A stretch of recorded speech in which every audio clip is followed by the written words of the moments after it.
Looks like Gulf Coast right here. Down to Texas. And up here's Louisiana. Or the south of France, according to this video. Let's see. After arriving in France, Mary Magdalene traveled 100 miles east. There is a story that when Mary Magdalene did land in southeastern France, she went further inland and ended up in what is known as Saint Maximum. She continued with the teachings of Jesus Christ, and the last of her years were spent in a grotto. Nearby to St. Maximin is a grotto that's still revered as a place where Mary Magdalene prayed and maybe even lived, and it's still a focus point for the prayerful, for the pious, to go and share their love for Mary Magdalene. We knew Mary Magdalene lived deep penance and contemplation of Jesus in the grotto, but we didn't know where she was buried. At the time Pat's letter was written, legend has it that Charles II was visited by the saint in a dream, where she instructed him to hunt for her remains. After the ghostly vision, Charles instructed his men to search the area for a secret crypt. So finally, after a few years of searching, they were digging like that, and boom, they dig, they found the sarcophagus. In the year 1279, there were excavations conducted in St. Maximin by orders of Charles II, the Count of Provence. They found a marble sarcophagus dating back to the 1st century AD, and when they opened the sarcophagus, a sweet smell came out of it. And what was that sweet smell? It was the oil, of course, that Mary Magdalene poured onto the feet of Jesus. What more proof did you need that Mary Magdalene was buried there? The church is adamant that they claim when the skull was found in the Middle Ages, a piece of skin was still attached to it, miraculously preserved from the moment Jesus touched Mary's forehead. In many paintings, we see Jesus pushing a little bit Mary Magdalene, like that, touching this piece of skin. And so this piece of skin was touched by the risen Lord. So it's a sign, Amanita. not just a sign, but it's a sign of the resurrection.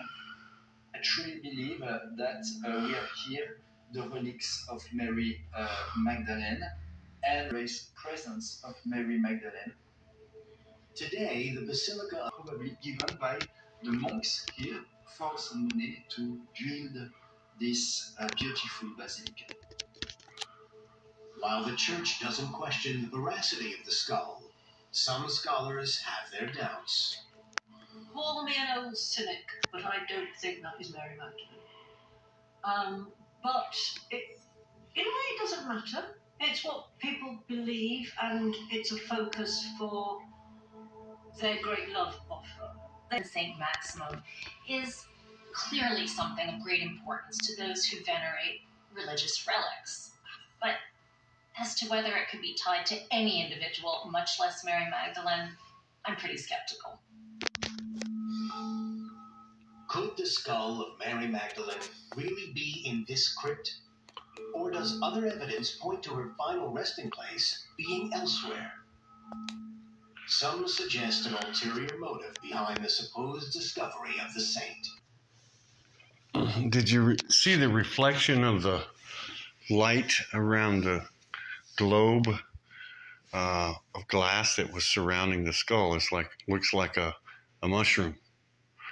It's a perfect reflection of a mushroom. You'd think that they would put it in a place where there wasn't a major reflection on that glass, but apparently they did it on purpose, looking like a mushroom. Okay. So Dan Winter is openly talking about making a plasma toroidal exodus. He's a brilliant engineer, brilliant in all of his studies. And nobody's even batting an eye, right? Like, oh yeah, okay. But that's what's underlying all of his talks. And it's like, okay. So if you made your exodus of consciousness, you make it into an alternate universe, or an alternate dimension, or an alternate reality. And I feel like I made an exodus into an alternate reality through the storage unit. And then when I had my experiences with the Amanita muscaria,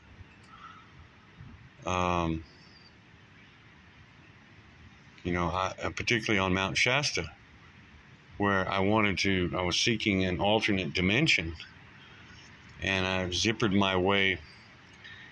kept trying to zipper my way into an alternate dimension, and in the end of the experience, someone was zippering their way into my reality and zippering me into non-existence, or almost, now that I think of what Dan Winter said about turning inside out,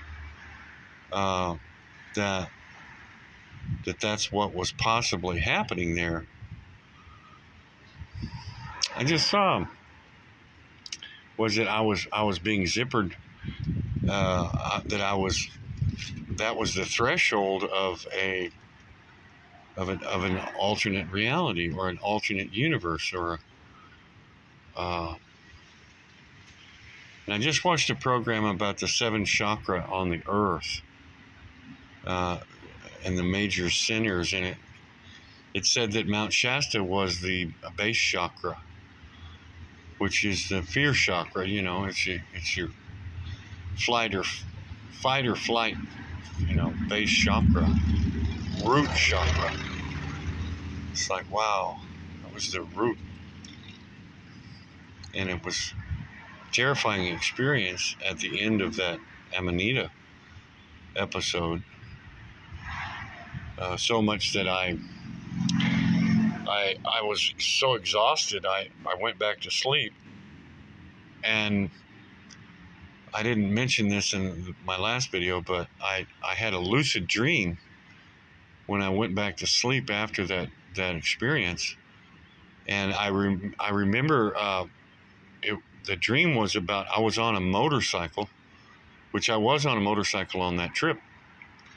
And but it was like a Tron motorcycle. It had a Tron motor, like it was lit up, like fluorescent blue is what it looked like.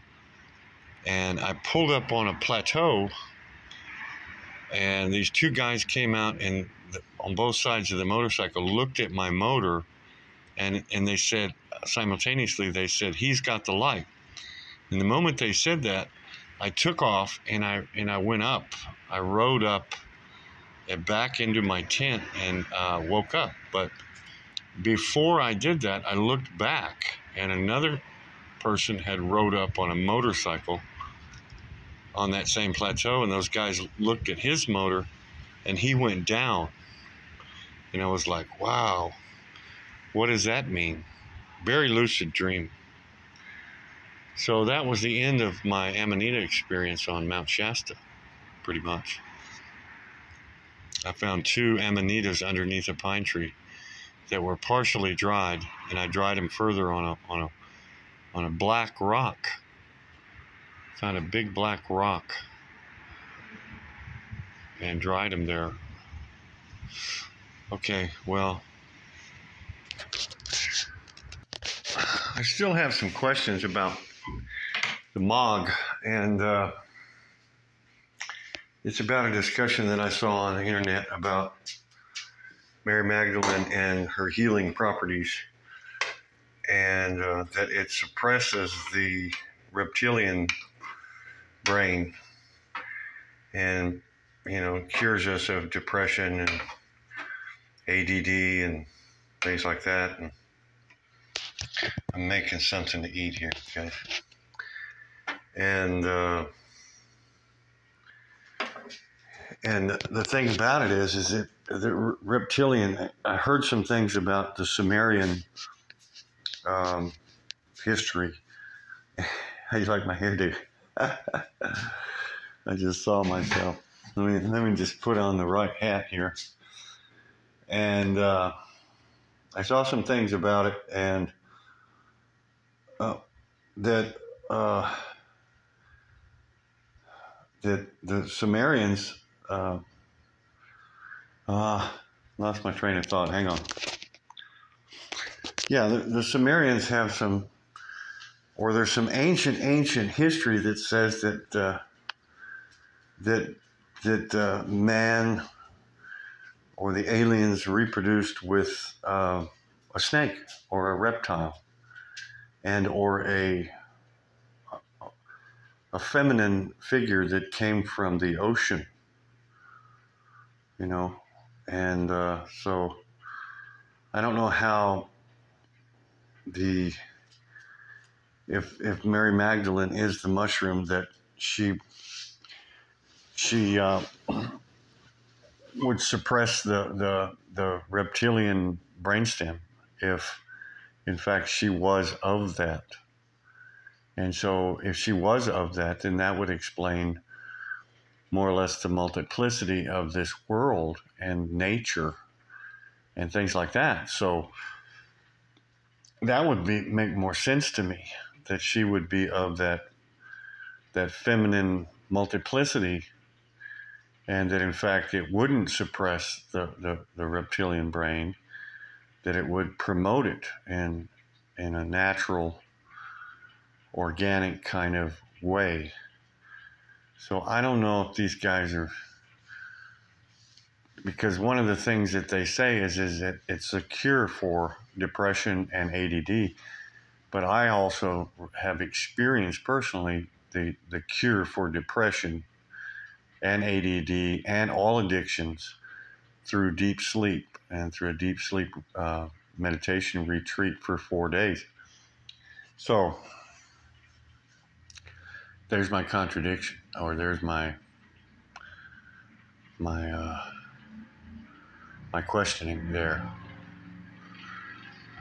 I'm certainly re-enamored with Amanita at this point, and also with deep sleep meditation.